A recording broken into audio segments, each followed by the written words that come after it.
Hi, in this video we're going to show you how to reinstall a Arbour motor for the auto pool reel and auto pool roller. Here we have the Arbour motor, and you can see on the end of the motor there are 4 screw locations: 1, 2, 3, and 4. We need to ensure that those 4 holes are lined up with the 4 holes in the faceplate.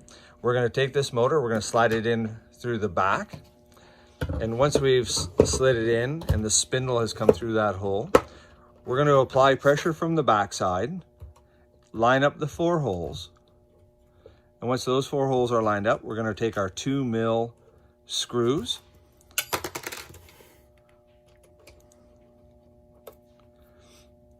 and we're going to put the 4 screws in just snug at this point. And then once all 4 screws are in, we're going to do another rotation just to do another quarter turn to make sure they're all nice and tight.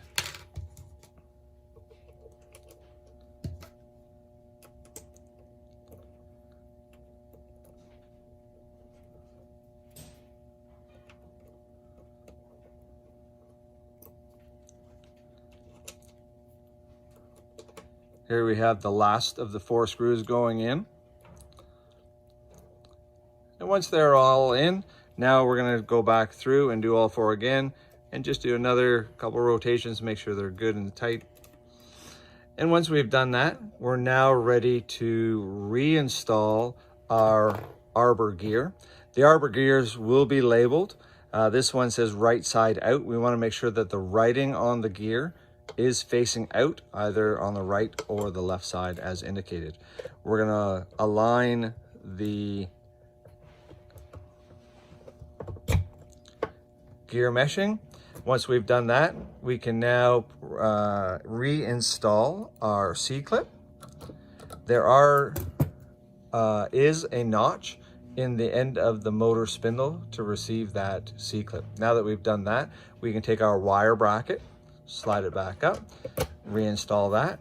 And now that we've done this, we can reattach the wiring that was disconnected from the inside and reattach our motor or our cover plate on our auto pool reel.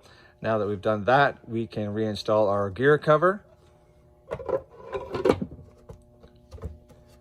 And we're done and ready to go. Thank you.